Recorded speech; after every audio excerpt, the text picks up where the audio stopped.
Namaste student. Today we will discuss about the electrical resistivity or also known as specific resistance.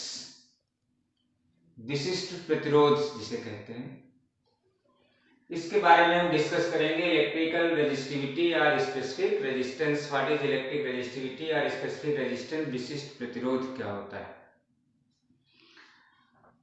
We know that we already have discussed that resistance, यानी प्रतिरोध, resistance is directly proportional to length and inversely proportional to cross section area of the conductor. We are combining both relation. R proportional to L upon A. पहला कह जाता है कि R जो प्रतिरोध है वो लेंथ के समानुपाती, यानी how we increase the length, resistance will increase, and inversely proportional to cross section area. दोनों संबंधों को अगर हम मिलाएं तो R proportional to L upon A. Proportionality को इक्वल में चेंज करें, कांस्टेंट से मल्टीप्लाई करते हैं और उस कांस्टेंट को कहते हैं, ये प्रोपोर्शनलिटी कांस्टेंट ही क्या कहलाता है? इलेक्ट्रिकल रेजिस्टिविटी या specific resistance, rho. This is specific resistance या electrical resistivity.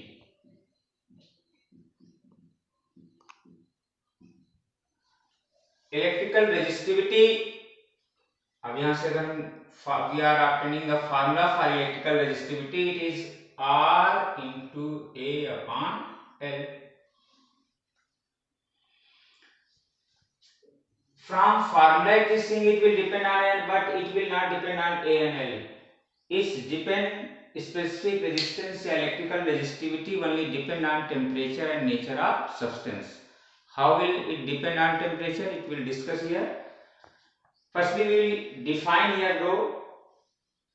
But with the how can we define the rho? Specific resistance or resistivity.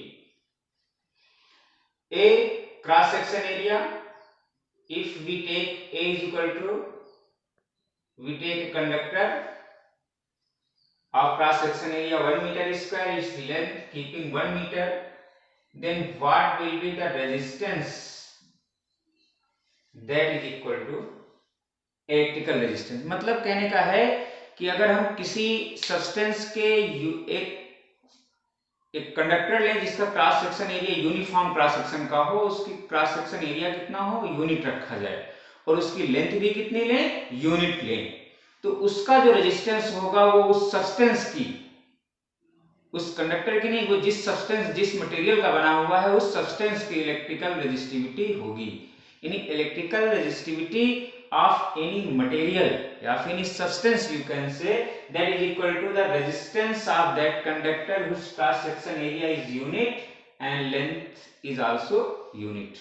And if we take a conductor of unit length and of unit cross section area, then what will be its resistance? That is equal to the electrical resistivity of that material of that substance. यानी किसी पदार्थ के जो विशिष्ट प्रतिरोध होता है उस पदार्थ के एकांक अनुप्रस्थ परिच्छेद और एकांक लंबाई वाले कंडक्टर या चालक के प्रतिरोध के बराबर होता है। यानी उसी पदार्थ का अगर हम एक कोई भी कंडक्टर या चालक ले लें जिसका क्रॉस सेक्शन एरिया यूनिट हो और लेंथ भी यूनिट हो, तो उसका जो प्रतिरोध निकलेगा वो उस मटेरियल के लिए क्या हो जाएगा? स्पेसिफिक रेजिस्टेंस हो जाएगा, इलेक्ट्रिकल रेजिस्टिविटी हो जाएगी। अब यहाँ पे हम डिपेंड करेंगे कि इसकी यूनिट और dimension formula firstly we will define, then how will it will depend on temperature and nature of substance, then we will discuss. देखिए, we know that rho is equal to R into A upon L. Firstly we will find the unit. Simply you can find R means resistance, its unit is ohm.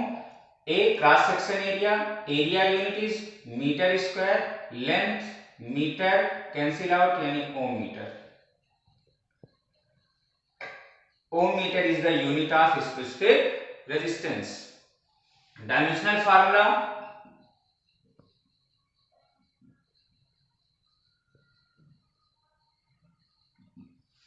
Resistance. Dimension formula of resistance is ml squared t minus 3 a minus 2. A here denote the ampere. Yani it is the dimension of electrical current, not area here. Area is dimension formula is L square. L.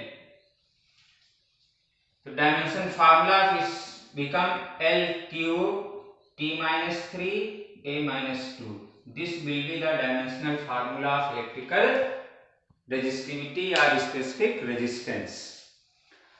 Another formula for electrical resistivity we will here find, because we know that R is equal to ml upon n e square a tau.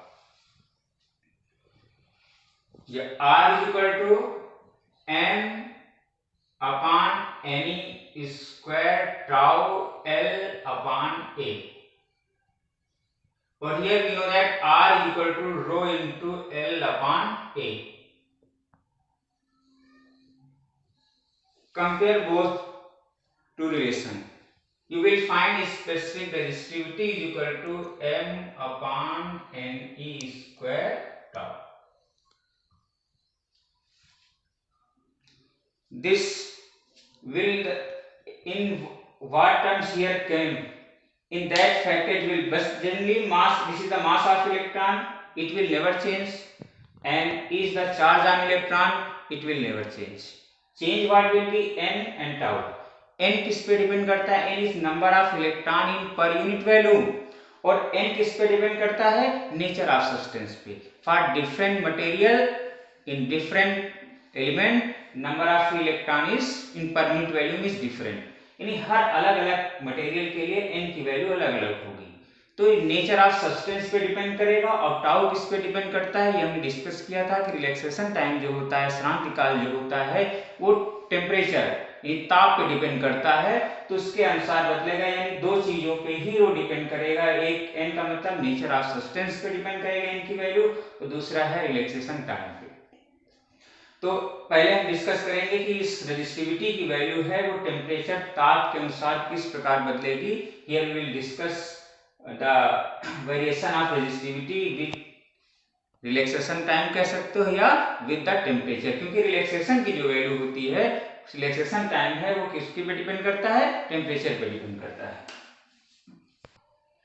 चलिए देखिए, effect of temperature electrical resistive, how will depend on the temperature. Rho is inversely proportional to tau. Formula भी हमने discuss किया था. उस फॉर्मूले में m है n स्क्वायर, यानी rho is equal to m upon n square tau. तो टेम्परेचर पे कौन सी बात डिपेंड करती है? Relaxation time. रेजिस्टिविटी में, रेजिस्टेंस में भी हमने यही फैक्टर किया था. R भी क्योंकि जो rho है प्रोपोर्शनल टू रेजिस्टेंस, तो रो ये भी टेम्परेचर के इनवर्सली प्रोपोर्शनल है. स्पेसिफिक इलेक्ट्रिकल रेजिस्टिविटी है. और रेजिस्टेंस क्या होता है? पूरे का प्रतिरोध. और रेजिस्टिविटी का मतलब सिंपल हो जाता है कि per unit length, per unit cross section area का कितना रेजिस्टेंस है सब्सटेंस के लिए, वो रेजिस्टिविटी हो जाती है. तो रेजिस्टिविटी भी किसके इनवर्सली प्रोपोर्शनल होती है? इस टेम्परेचर यानी रिलैक्सेशन टाइम के. और रिलैक्सेशन टाइम का मतलब हमने बताया था कि एक कोलिजन से दूसरे कोलिजन के बीच का जो टाइम इंटरवल होता है, एवरेज टाइम इंटरवल है, वो रिलैक्सेशन टाइम कहलाता है. और रिलैक्सेशन टाइम हमने ऑलरेडी डिस्कस किया था जब हमने रेजिस्टेंस के बारे में डिस्कस किया था कि ये टेम्परेचर पे कैसे डिपेंड करता है. तो हमने टाउ की वैल्यू डिफाइन की थी. टाउ इज इक्वल टू यानी free mean path upon speed, यानी कितनी स्पीड से इलेक्ट्रॉन चल रहा है, उनकी एवरेज स्पीड क्या है, रूट मीन स्क्वायर वेलोसिटी, और कितना फ्री मीन पाथ है. हाँ, ऑन इंक्रीजिंग टेम्परेचर VRMS यानी speed of electron will increase. Lambda means free mean path. Temperature increases, ion start to oscillate, and the distance between ion यानी free mean path decreases. Their amplitude increases, so the free mean path decreases. This decreases, this increases. यानी denominator increases, numerator decreases due to both relaxation time will decrease. ये बढ़ रहा है, ये घट रहा है। रिलैक्सेशन टाइम फ्रीइंग पाथ के डायरेक्टली प्रोपोर्शनल, और ये घट रहा है तो भी ये घटेगा, और इसके बढ़ने से भी ये घटेगा। तो रिलैक्सेशन टाइम घट गया यानी रेजिस्टिविटी क्या हो गई, इंक्रीज हो गई। यानी relaxation time decreases with increase in temperature, resistivity increases. तो as relaxation time increases for the metals, is case of metal, when we increase the temperature, here we are discussing about the conductor, not semiconductor or not insulators. For increasing temperature, its relaxation time decreases and resistivity increases. तो similarly जैसे we know that R is equal to R not at temperature T, हमने बात किया था कि R किसी given temperature पे अगर रेजिस्टेंस फाइंड करना है तो RT इक्वल टू होता है 1 प्लस अल्फा T। तो rho is proportional to R, rho is also is given at any given temperature, rho naught 1 plus alpha T, alpha temperature coefficient of electrical resistivity. Now we will discuss about the how resistivity of semiconductors and insulator will varies with the temperature. We also can define temperature coefficient of electrical resistivity as alpha is equal to rho T minus rho naught upon rho naught into T. T means temperature.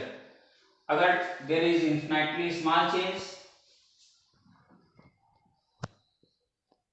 0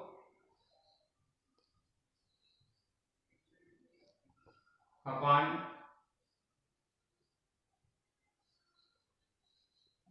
T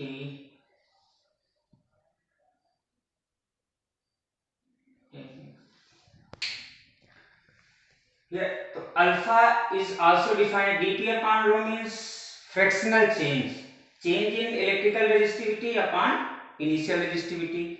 This is called the fractional change in resistivity upon initial resistivity at 0 degree centigrade.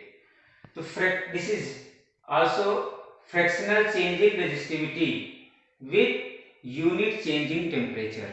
Electrical temperature coefficient of electrical resistivity is defined as the fractional change in electrical resistivity with unit change in temperature.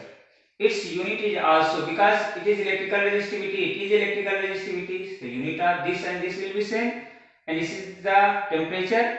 तो पर degree centigrade या पर kelvin it's will be its unit. Now we will discuss how the value of resistivity will varies for the semiconductor. We know that rho is inversely proportional to n and tau. For metal on increasing temperature, conductors होते हैं उनके लिए अगर हम temperature बढ़ाते हैं तो generally n पे बहुत फर्क पड़ता नहीं, n पे कोई चेंज होता नहीं, केवल किस पे चेंज होता है, रिलैक्सेशन टाइम। तो relaxation time on increasing temperature is decreases and resistivity increases, it is discussed. But for semiconductors में ऐसा होता है कि उसमें जो चार्ज कैरियर्स होते हैं, जनरली सिलिकॉन, जर्मेनियम, कार्बन, ये होते हैं, ये कोवेलेंट बॉन्ड से इनके एटम जो हैं बने होते हैं, बंधे हुए होते हैं। हर एटम अपने नाइबरिंग 4 एटम से मिलकर कोवेलेंट बॉन्ड बनाते हैं। तो इन नॉर्मल टेम्परेचर पे there is no any free electrons to flow the current. जब नॉर्मल टेम्परेचर पे उसमें फ्री इलेक्ट्रॉन्स नहीं होते, इसलिए रेजिस्टेंस की तरह बिहेव करते हैं। लेकिन जैसे जैसे हम टेम्परेचर बढ़ाते जाते हैं उसमें से फ्री इलेक्ट्रॉन बॉन्ड टूटते हैं, इलेक्ट्रॉन निकलते हैं, वहां पे होल यानी फ्री स्पेस क्रिएट होता है, जिसको हम लोग होल कहते हैं। अभी आगे जब चैप्टर सेमीकंडक्टर पढ़ाया जाएगा तो उसमें ज्यादा ब्रीफली डिस्कस किया जाएगा अबाउट। यहाँ पे ये समझ लीजिए कि जैसे जैसे हम टेम्परेचर सेमीकंडक्टर का इंक्रीज करते हैं वैसे वैसे फ्री इलेक्ट्रॉन्स की संख्या बढ़ती जाती है, यानी नंबर ऑफ चार्ज कैरियर जो होंगे, ये जो n है, इनकी संख्या बढ़ेगी। और रिलैक्सेशन टाइम भी घटता है, ऐसा नहीं है कि रिलैक्सेशन टाइम उनके लिए भी घटता है, लेकिन ये जो इंक्रीमेंट इन चार्ज कैरियर्स है n, that compensate the decrease in relaxation time, यानी इसका जो इफेक्ट होता है increase in n is more than the decrement in tau. इनकी संख्या में जो इंक्रीमेंट होता है वो टाउ के रिस्पेक्ट में कहीं ज्यादा होता है। भाई टेम्परेचर बढ़ाने से ये घटता है, अब ये घट रहा है तो रेजिस्टिविटी को बढ़ना चाहिए, लेकिन साथ साथ में उसमें क्या होता है कि n की संख्या भी इंक्रीज हो जाती है, और इसके इंक्रीज होने का मतलब इसका डिक्रीज होना। तो भाई ये तो डिक्रीज होता है और ये इंक्रीज होता है, तो इसके डिक्रीज होने से रेजिस्टिविटी को बढ़ना चाहिए और इसके इंक्रीज होने से रेजिस्टिविटी को घटना चाहिए, लेकिन इसका इंक्रीमेंट कहीं इसके डिक्रीमेंट से ज्यादा होता है, ये कंपनसेट कर जाती है रिलैक्सेशन टाइम को। इसीलिए जो सेमीकंडक्टर्स होते हैं उनका टेम्परेचर बढ़ाने पे रेजिस्टिविटी क्या होती है, घटती है, उनकी कंडक्टिविटी बढ़ती जाती है। मेटल हमने कंडक्टर की बात की थी, तो कंडक्टर में केवल चेंज रिलैक्सेशन टाइम में होता है, उसमें एंड में कोई चेंज होता नहीं है टेम्परेचर बढ़ाने में, there is no change. But in case of semiconductor, जब हम सेमीकंडक्टर्स की बात करेंगे, फॉर सेमीकंडक्टर दोनों चीजें फर्क पड़ती है टेम्परेचर बढ़ाने पे। एन, जो वैल्यू ऑफ एन होती है वो भी इंक्रीज होती है और रिलैक्सेशन टाइम डिक्रीज, लेकिन it compensate the decrease in relaxation time. इसलिए सेमीकंडक्टर की जो रेजिस्टिविटी है वो टेम्परेचर बढ़ाने पे घटती है, उनकी कंडक्टिविटी बढ़ती है। और जो इंसुलेटर्स होते हैं उनमें भी होता है कि उनका भी अगर टेम्परेचर बढ़ाएं तो उनकी भी रेजिस्टिविटी घटती है, यानी टेम्परेचर कम करते जाएंगे उनकी, तो उनकी टेम्परेचर बढ़ाएंगे तो उनकी रेजिस्टिविटी धीरे धीरे क्या होगी, घटती चली जाएगी। तो अब हम ग्राफिकल रिप्रेजेंटेशन करेंगे, how graphically increase the resistivity for the metals for semiconductor and insulators case में भी। इंसुलेटर्स एलॉय जो होते हैं, एलॉय में भी टेम्परेचर बढ़ाने पे उनकी रेजिस्टिविटी जो होती है वो बढ़ती है, लेकिन कंडक्टर के रिस्पेक्ट में थोड़ा सा स्लोली बढ़ती है। एलॉय जो होते हैं, जो मिक्सचर ऑफ एलिमेंट्स होते हैं, उनकी भी जो रेजिस्टिविटी है, इलेक्ट्रिकल रेजिस्टिविटी है, वो भी कहीं ना कहीं टेम्परेचर बढ़ाने से क्या होती है, उनकी रेजिस्टिविटी बढ़ने लगती है। टेम्परेचर बढ़ाते जाते हैं उनकी भी रेजिस्टिविटी बढ़ती है जैसे कंडक्टर, लेकिन उनके रिस्पेक्ट में इनकी जो रेजिस्टिविटी है स्लोली बढ़ती है। तो ग्राफिकल रिप्रेजेंटेशन करेंगे, तो फॉर मेटल्स में लो टेम्परेचर पे तो लगभग कर्व जो है थोड़ा सा स्ट्रेट ही होता है, लेकिन ज्यादा टेम्परेचर बढ़ाते हैं तो कर्व होता जाता है। ये रेजिस्टिविटी है विद इंक्रीज इन टेम्परेचर, किसके लिए है, कंडक्टर्स के लिए होता है। एलॉय के लिए, एलॉय जो मिक्सर होते हैं, स्लोली स्लोली इनकी रेजिस्टिविटी बढ़ती है टेम्परेचर बढ़ाने के साथ साथ। और जो सेमीकंडक्टर हो गए या इंसुलेटर्स हो गए हैं, इनकी टेम्परेचर अगर हम बढ़ाते जाते हैं तो रेजिस्टिविटी जो है वो घटती जाती है, एक्सपोनेंशियली जो है वो डिक्रीज होती जाती है। टेम्परेचर बढ़ाएंगे और इनकी रेजिस्टिविटी धीरे धीरे घटती जाती है। तो तीनों के बारे में हमने डिस्कस किया, electrical resistivity for the conductor, for the alloy and for the semiconductor and also for the insulators. Now we discuss the electrical conductivity. Electrical conductivity is denoted by sigma. It is equal to the reciprocal of electrical resistivity. यानी the reciprocal of specific resistance is known as the electrical conductivity.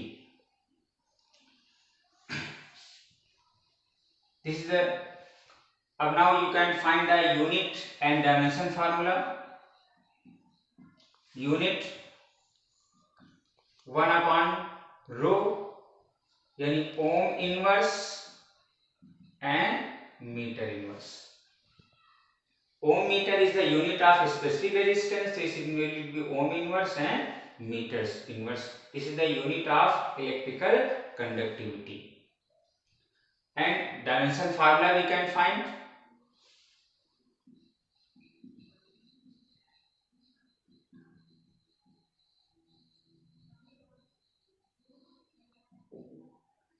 तो dimension formula यानी 1/, जो इसका dimension formula था उसके just क्या हो जाएगा, अपोजिट हो जाएगा। कितना था, m -1 L -3 T3 A square, because its dimension formula was m L cube T -3 A -2 was the dimension formula of specific electrical resistance या specific resistance you can say. This is the electrical conductivity. Its dimension formula just 1/m we will do. Its m will come minus L -3 T +3 and A +2. Now we discuss the relation between J, sigma and E. J means current density, electrical conductivity and conductance, electrical conductivity and electric field. Among these we will discuss. इन तीनों के बीच में क्या संबंध होगा उसको discuss करेंगे. वो संबंध जो होता है रिलेशन वो कहलाता है vector forms of Ohm's law या microscopic forms of Ohm's law. उसको वेक्टर फॉर्म में लिख देंगे तो वो वेक्टर फॉर्म कहलाता है ओम्स लॉ या microscopic forms of Ohm's law. We know that electric current I is equal to NEABD. This is the relation between current and drift velocity. And drift velocity is equal to a tau. You can say that yeah, E into E upon M tau. Value put कर दें. I is equal to NEA E into E upon M tau. I is equal to NE square tau. A को transpose कर दिया I upon A, NE square tau M हो गया, E हो गया. और ये जो वैल्यू है अभी हमने डिस्कस किया था कि रो बराबर जो होता है इस इलेक्ट्रिकल कंडक्टिविटी स्पेसिफिक रेजिस्टेंस जो है वो किसके बराबर होता है M upon NE square tau के. तो ये इसका रेसिप्रोकल जो लिखा है इसको अगर हम लिखना चाहें तो 1 अपॉन रो लिख सकते हैं. ये 1 अपॉन रो हो गया. और रो 1 अपॉन रो क्या होता है इलेक्ट्रिकल कंडक्टिविटी होती है सिग्मा. तो J is equal to sigma into E in 1 upon rho is equal to sigma. Reciprocal of electrical resistivity या specific resistance is called electrical conductivity. तो अगर वेक्टर फॉर्म में लिखें यहाँ पे करंट डेंसिटी और इलेक्ट्रिक फील्ड ये वेक्टर क्वांटिटी है. So J equal to sigma into E.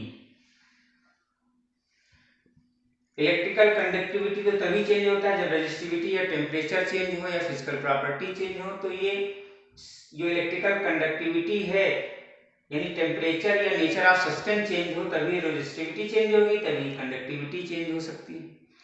बाकी चेंज तो यहाँ पे लिखा जाता है करंट डेंसिटी. तो वो तो डिपेंड करेगी करंट पे भी. करंट की वैल्यू बढ़ रही है, क्रॉस सेक्शन एरिया उसी करंट पे क्रॉस सेक्शन एरिया इनकी डिक्रीज. तो आई इस पे भी सब पे डिपेंड करेगा. आई इलेक्ट्रिक फील्ड है, पोटेंशियल डिफरेंस पे है. जितना ज्यादा पोटेंशियल डिफरेंस लगाओगे उतना ज्यादा इलेक्ट्रिक फील्ड होगा, उतनी ज्यादा करंट आएगी यानी उतनी ज्यादा करंट डेंसिटी होगी.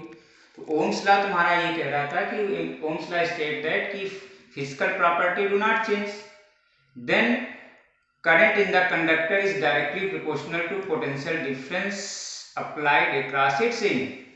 तो यहाँ पर भी है कि अगर फिजिकल प्रॉपर्टी ना चेंज हो तो current density at any point is directly proportional to electric field.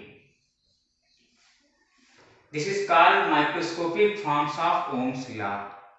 क्योंकि करंट डेंसिटी किसी पर्टिकुलर पॉइंट की बात करते हैं तो current density at any point is directly proportional to electric field at that point. This is also called the vector form Ohm's law या microscopic forms of Ohm's law.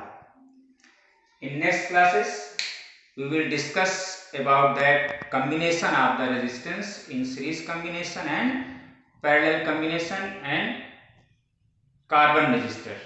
That will discussed in next classes. Thank you.